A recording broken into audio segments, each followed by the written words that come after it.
As promised, I checked the news this morning.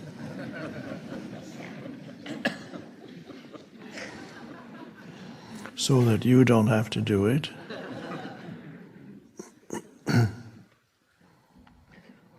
And I didn't find anything extraordinary.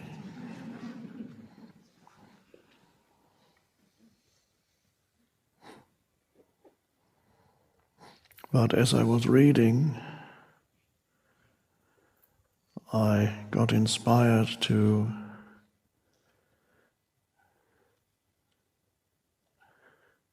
share with you the first, although it's not extraordinary, to share with you the first news item today as a spiritual practice. And for this reason I brought this device.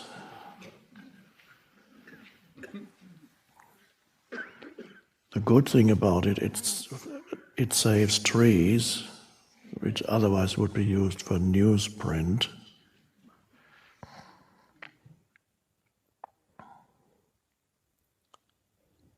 So what I'll share with you is a very brief news item, which was at the top.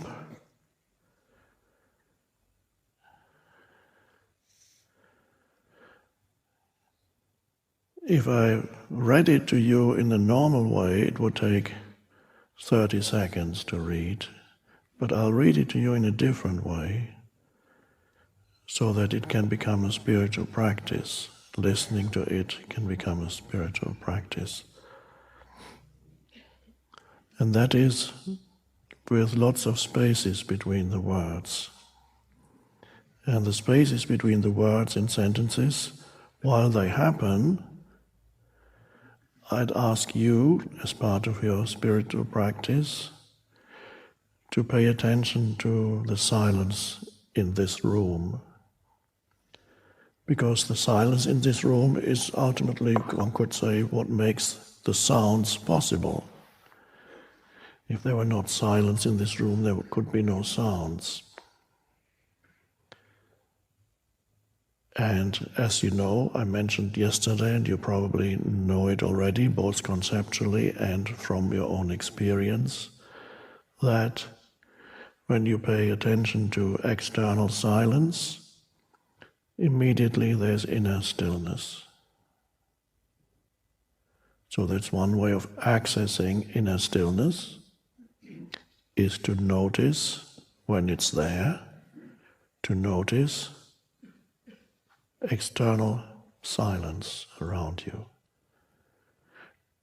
Once you are able to connect with inner stillness, you no longer need silent conditions around you, although you might welcome them when you encounter them. It's lovely. But you could be still in the midst of traffic and a shopping mall and a noisy restaurant, because most restaurants these days are noisy. I don't know if it's the same here. It's hard to find a restaurant without loud music.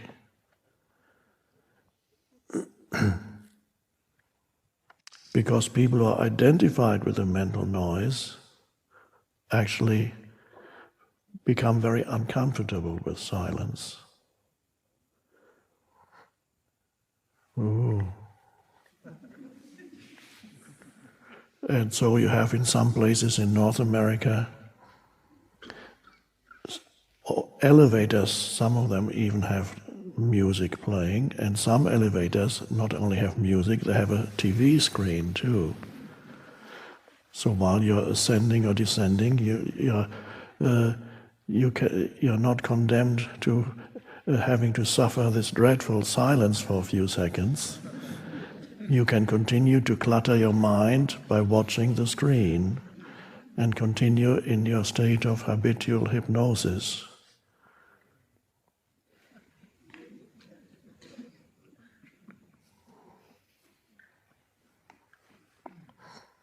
So to be able to listen to something and then be aware of that dimension, the underlying dimension. Ultimately, of course, it's consciousness, the formless dimension, so that you don't get totally drawn into and hypnotized by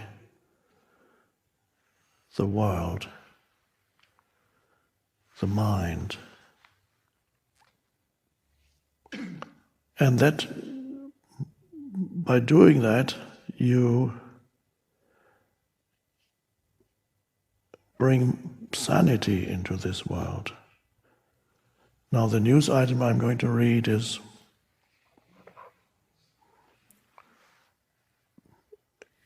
it could be regarded as funny, it could be regarded as potentially terribly, terribly serious. It's a mixture. But no matter what perspective you have on it,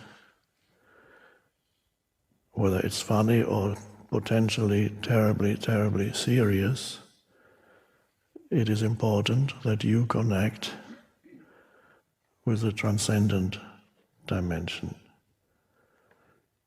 Otherwise, you contribute to the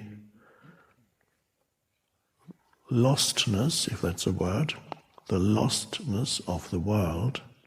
The world is lost. Humans are lost. Lost in their minds, lost in crazy, compulsive, habitual mind patterns, collective mind patterns.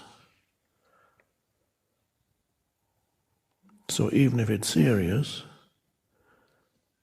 it's very important to be aware of the transcendent dimension. And even if it affected you, it's particularly important to be connected with that. And then you become free of fear by being connected to the stillness within, which is more than that. Is one of the words we can use to talk about it.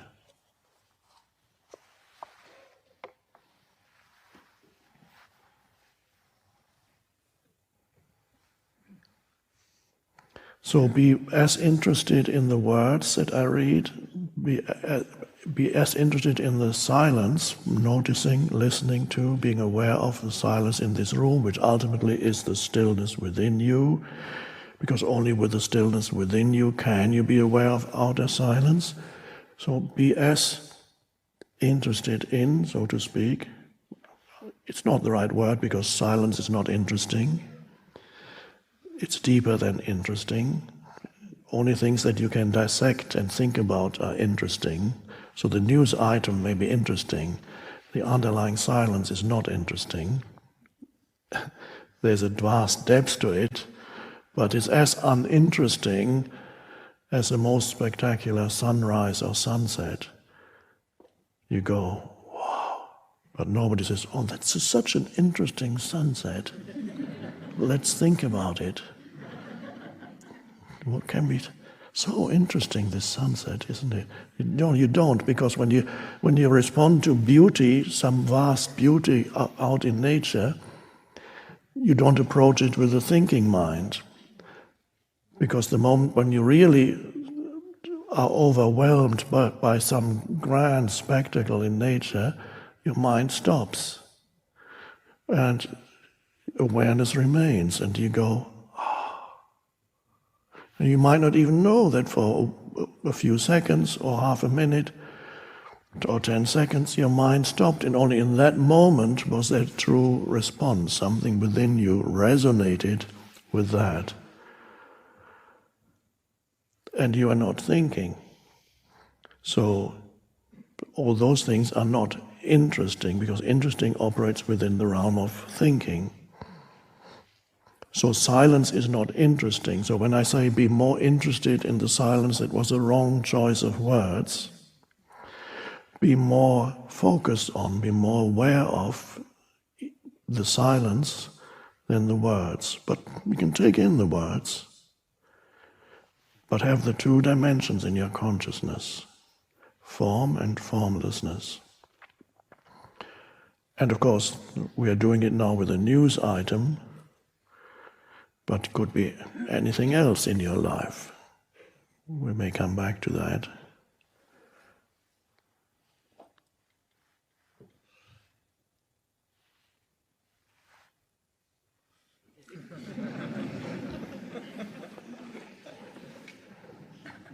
Okay.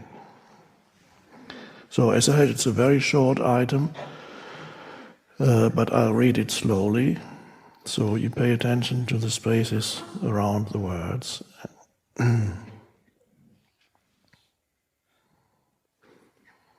Kim says, deranged Trump shows need for nuclear program.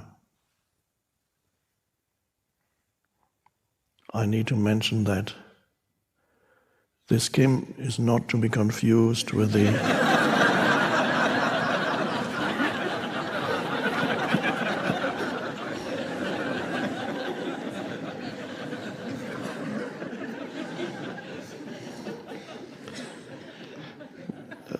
not to be confused with the conscious Kim that was sitting here talking to you this morning.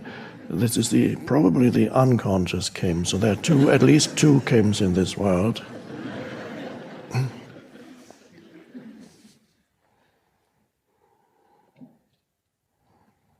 Kim Jong-un has said, remarks by deranged US President Donald Trump have convinced him he's right to develop weapons for North Korea.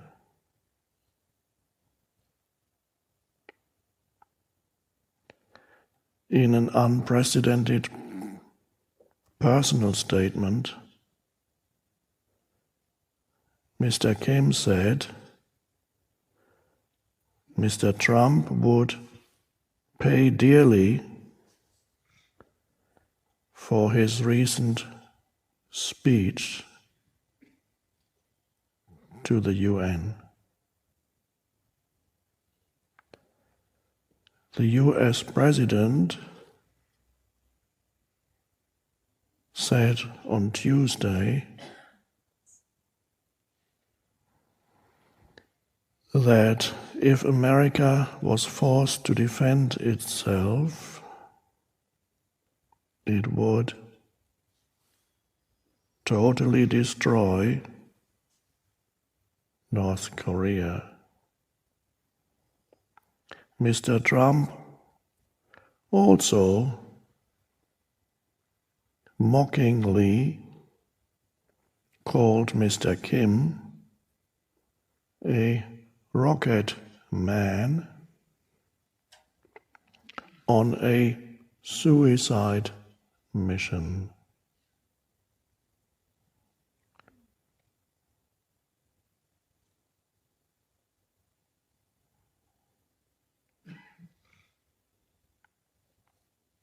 North Korea has been testing missiles at an unprecedented rate and conducted its sixth nuclear test despite international condemnation.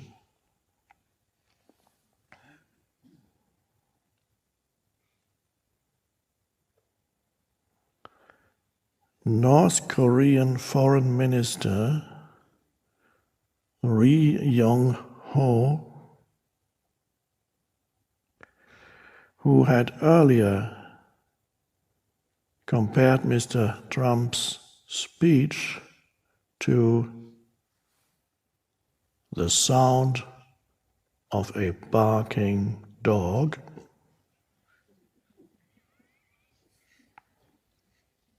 has warned that Pyongyang could test a hydrogen bomb in the Pacific Ocean in response to the US president's threat.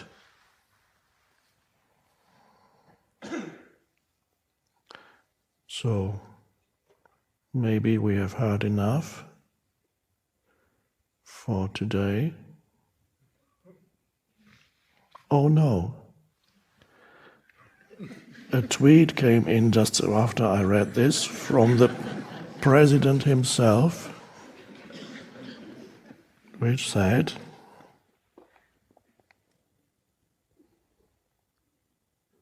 Madman Kim Jong-un will be tested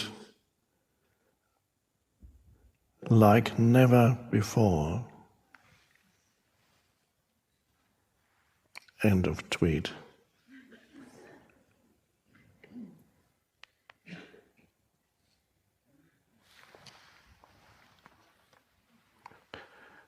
No doubt, this latest tweet will excite the people in CNN's Situation Room, and they will talk about it excitedly for half an hour.